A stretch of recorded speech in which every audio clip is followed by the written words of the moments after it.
15 जानेवारीपर्यंत नाशिकमध्ये या युवा महोत्सवाचं आयोजन आजपासून होणार आहे आणि आज या कार्यक्रमाचं उद्घाटन नाशिकमध्ये होतंय।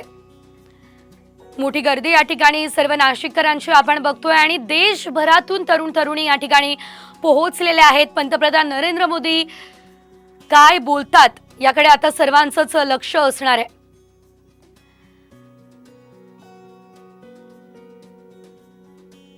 मुख्यमंत्री एकनाथ शिंदे हे या ठिकाणी पंतप्रधान नरेंद्र मोदी यांचा सत्कार करतायत। त्या दरम्यानची आपण ही दृश्य पाहतोय। शाल आणि फेटा देऊन त्यांचा या ठिकाणी सन्मान करण्यात आलेला आहे। स्वतः मुख्यमंत्री एकनाथ शिंदे यांनी पंतप्रधानांचा सत्कार या ठिकाणी केलेला आहे।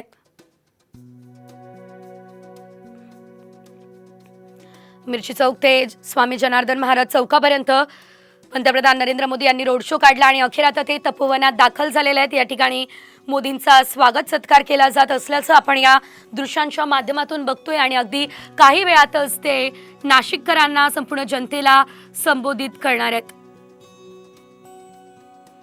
नाशिक नगरी देखील पंतप्रधान नरेंद्र मोदी यांच्या स्वागतासाठी आज सज्ज झालेली होती। मोठी गर्दी आज नाशिकच्या रस्त्यांवरती देखील बघायला मिळालेली आहे।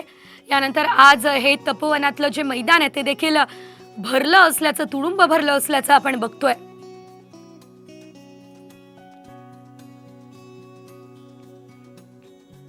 स्वामी विवेकानंद यांची प्रतिमा देऊन या ठिकाणी पंतप्रधान नरेंद्र मोदी यांचं स्वागत केलं जात आहे।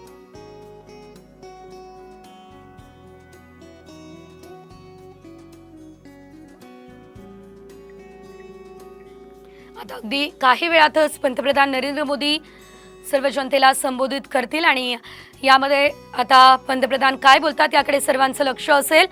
अधिकचे अपडेट आपण घेऊयात आमचे प्रतिनिधी माधव सावरगावे यांच्याकडून। माधव, आपण बघतोय पंतप्रधान नरेंद्र मोदी तपोवनातल्या मैदानावरती दाखल झालेले आहेत। मोठ्या प्रमाणात तरुण तरुणी आहेत। पंतप्रधान नरेंद्र मोदी काय बोलणार याकडे सर्वांचं लक्ष तर आहेच, मात्र सध्याची त्या ठिकाणची नेमकी काय अपडेट आहे? तरुणाई अवतरली आहे असं चित्र नरेंद्र मोदी यांच्या सभेच्या ठिकाणी दिसतं आहे। नरेंद्र मोदी हे काळाराम मंदिर पूजा करून पुढे आता दाखल झालेले आहेत आणि दाखल झाल्यानंतर और खींच के खुद की तकदीर की लकीर दुनिया झुकाना जानता है। राष्ट्रीय युवा दिवस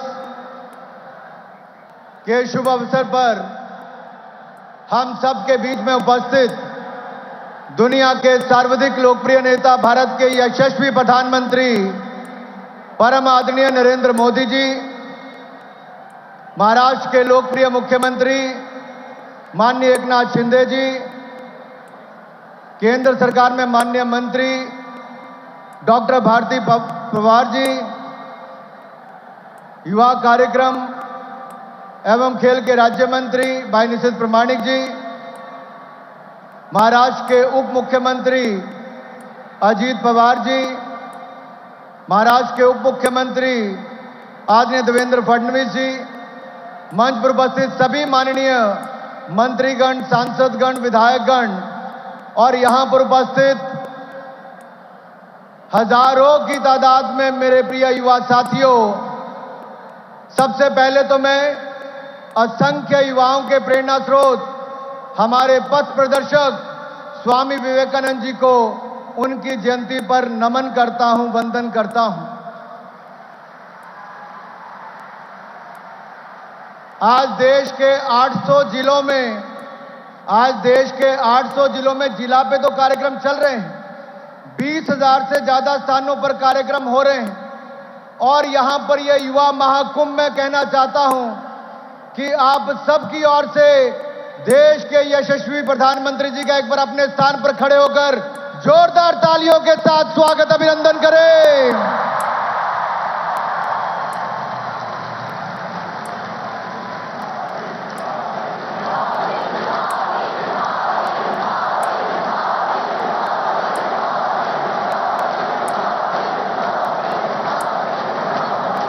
माननीय युवा साथियों, ये मोदी मोदी की गूंज आज भारत में नहीं, दुनिया के कोने कोने में है। भारत का नाम जिन्होंने ऊंचा किया है, लेकिन आज नासिक इस ऐतिहासिक भूमि पर हम आज क्यों इकट्ठे हैं, आखिरकार नासिक को ही क्यों चुना गया? क्योंकि प्रभु श्री राम की पंचवटी यहां पर है। त्र्यंबकेश्वर ज्योतिर्लिंग यहां पर है। शिरोमणि छत्रपति शिवाजी महाराज की यह भूमि है। तेज, त्याग, तप और तरुणाई की प्रतिमूर्ति हमारे वीर सावरकर की जन्मभूमि भी नासिक ही है। इससे बड़ा संयोग क्या होगा कि युवाओं के लिए दो प्रेरणा स्रोत जिन्होंने अपनी जीवन देश के स्वतंत्रता संग्राम के लिए दे दिया, आज हम सबके बीच में एक ऐसे नेता हैं जिन्होंने हम सबको लक्ष्य दिया है विकसित भारत बनाने का। युवाओं के लिए, युवाओं के द्वारा। आपको याद होगा माननीय प्रधानमंत्री जी ने लाल किले की प्राचीर से पंच प्रण हम सबको दिए थे, विकसित भारत बनाना, आजादी की गुलामी की मानसिकता से मुक्ति पाना। और उसका सबसे बड़ा उदाहरण दूसरे का क्या है? अंग्रेजों के समय राजपथ था, उसको बदलकर कर्तव्य पथ कर दिया। भव्य संसद भवन, नया पार्लियामेंट बना कर दिया। यशो भूमि को बना कर दिया। भारत मंडपम बनाया। जहां किंग जॉर्ज पंचम की मूर्ति थी, उसको हटाकर नेताजी सुभाष चंद्र की प्रतिमा को लगाया। सरदार वल्लभ भाई पटेल की सबसे बड़ी प्रतिमा दुनिया की आज सरदार वल्लभ भाई पटेल की है। युवा साथियों, मैं इसलिए बातें कह रहा हूं कि हमारे सामने भी एक बड़ा लक्ष्य है, लक्ष्य विकसित भारत बनाने का। तो स्वामी विवेकानंद जी कहते थे कि एक लक्ष्य तय करो, एक सपना देखो, फिर उस लक्ष्य को अपने शरीर की एक एक नस में ऊपर से नीचे तक भर दो। दिन में, रात में, सोते, जागते, खाते, पीते, बस उसी के बारे में सोचो। हर कृत्य उसी तरह करो जो आपके लक्ष्य की तरफ ले जाए। बाकी सारे सपने भूल जाओ, फिर आप देखोगे कि उस महान लक्ष्य को अपने सामने पूरा होते हुए आप देखोगे। मनुष्य के संकल्प से बड़ा कोई लक्ष्य नहीं होता। तो हमें भी एक लक्ष्य दिया माननीय प्रधानमंत्री जी ने, विकसित भारत बनाने का। तो मोदी जी ने जो ये विकसित भारत का लक्ष्य दिया है, राष्ट्र को विकास की ऊंचाइयों पर ले जाने का, खोए हुए वैभव को वापस दिलाने का, भारतवासियों को आत्मविश्वास के चरम शिखर पर ले जाने का। आइए उस विश्वास को जीतें, भारत को चरम सीमा पर ले जाएं, नया भारत बनाएं। आज नए भारत की बुलंद तस्वीर दिखती है जब हम 10वें नंबर की अर्थव्यवस्था से अब दुनिया की 5वीं सबसे बड़ी अर्थव्यवस्था बन जाते हैं। लेकिन 3 महीने बाद मोदी जी तीसरी बार प्रधानमंत्री बनेंगे।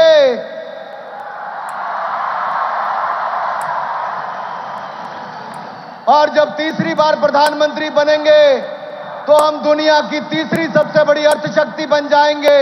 और अगले 3 सालों में नासिक में भी कुंभ आएगा। एक और हम नासिक का कुंभ बनाएंगे, दूसरी तरफ दुनिया की तीसरी सबसे बड़ी अर्थव्यवस्था बन जाएंगे। मेरे युवा साथियों, एक समय 10 साल पहले ऐसा था, 2G घोटाला सुनने को मिलता था। आज आत्मनिर्भर भारत का अपना 5G का नेटवर्क दुनिया में सबसे बड़ा बन गया है। उस समय कॉमनवेल्थ खेल का घोटाला सुनने को मिलता था। आज भारत के खिलाड़ी 100 मेडल जीतकर एशियन गेम्स में आते हैं और हम जल्द ही ओलंपिक्स का आयोजन भी करने वाले हैं। उस समय अंतरिक्ष घोटाला सुनने को मिलता था। आज भारत अंतरिक्ष में नए आयाम स्थापित करता है। चंद्रयान मिशन की सफलता, दुनिया का इकलौता देश भारत दक्षिण ध्रुव में तिरंगा झंडा लहराता है शिव शक्ति पॉइंट पर। उस समय डिफेंस घोटालों की गूंज थी। आज आत्मनिर्भर भारत में 1 लाख करोड़ की डिफेंस प्रोडक्शन के नए रिकॉर्ड बनाए हैं। उस समय कोल स्कैम था। आज हमने स्टील और पावर के उत्पादन में नए रिकॉर्ड बनाए हैं। यही नहीं मेरे भाई और बहनों, आज भारत नूतन और पुरातन को एक साथ लेकर चल रहा है, तो मोदी जी के नेतृत्व में लेकर चल रहा है। आज विरासत भी और विकास भी है। दिव्य और भव्य सोमनाथ धाम, काशी विश्वनाथ धाम, केदारनाथ धाम, महाकाल लोक धाम और अब अयोध्या धाम में भव्य राम मंदिर का निर्माण भी पूरा हो गया।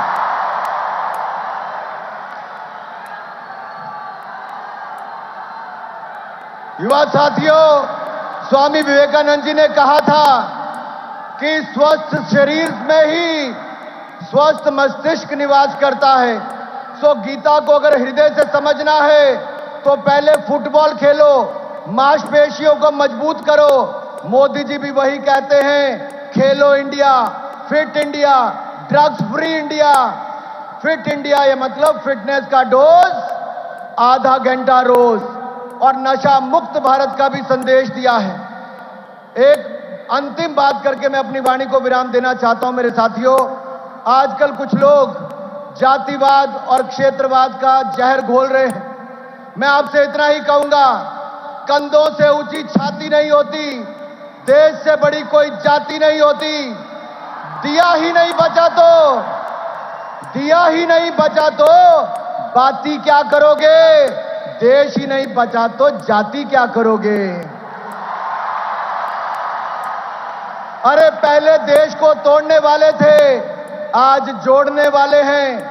चाहे काशी तमिल संगमम हो, सौराष्ट्र तमिल संगमम हो, एक भारत श्रेष्ठ भारत हो, पहले तोड़ने की संस्कृति थी, आज जोड़ने की संस्कृति है।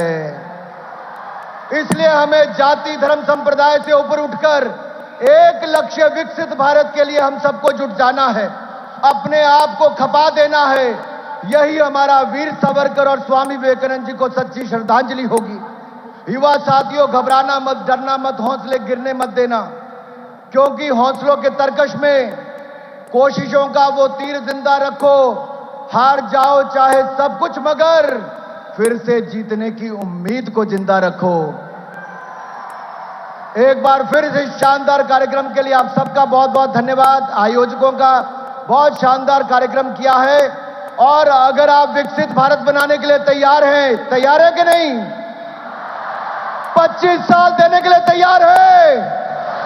तो मेरे साथ बोलिए, भारत माता की, भारत माता की, भारत माता की, वंदे वंदे। बहुत बहुत धन्यवाद।